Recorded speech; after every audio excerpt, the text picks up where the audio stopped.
Les statistiques sont stupéfiantes. Chaque jour, plus de 100 000 vols transportent 12 millions de passagers à travers le monde, créant un balai linguistique fascinant dans nos aéroports internationaux.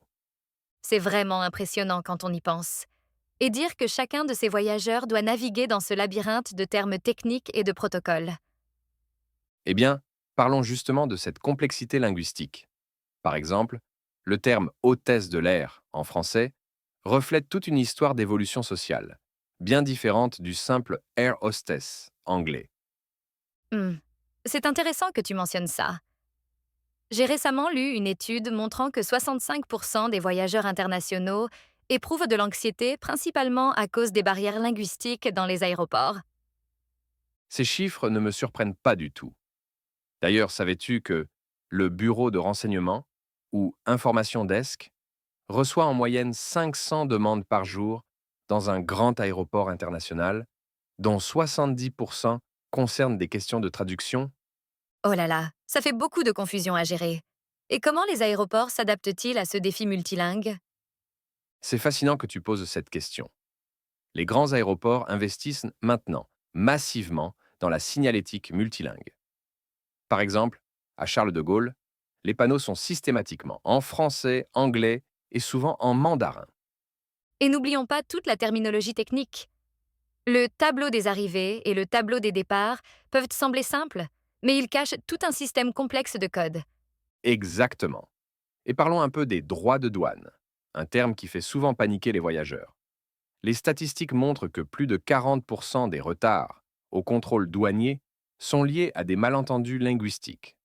Hmm. Et comment les douaniers gèrent-ils ces situations délicates? Les statistiques sont stupéfiantes. Chaque jour, plus de 12 millions de personnes transitent par les aéroports du monde entier. Mais savez-vous que seulement 0,1% d'entre eux vivent une expérience vraiment inattendue, comme celle que nous allons découvrir aujourd'hui? Hmm. C'est fascinant quand on y pense. Et cette histoire particulière nous montre justement comment une journée ordinaire peut basculer dans l'extraordinaire. Exactement. Prenons l'exemple de Paul, un voyageur comme tant d'autres, qui va vivre une série d'événements plutôt, disons, mémorables. Eh bien, commençons par le début, cette arrivée à l'aéroport qui semble si banale au premier abord. Tu sais, les statistiques montrent que 47% des voyageurs arrivent au moins 2 heures avant leur vol, comme Paul avec sa valise et sa sacoche. C'est presque devenu un rituel moderne. Et ce rituel commence toujours par ce moment crucial du contrôle des documents. D'ailleurs, savez-vous que plus de 30% des retards au contrôle sont dus à des documents mal préparés? C'est vrai.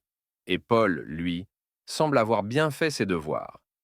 Mais ce qui est intéressant, c'est ce qui se passe ensuite à la douane. Les études montrent que le stress des voyageurs augmente de 60% pendant ce passage. Hmm. Mhm. Et ce stress est souvent totalement injustifié.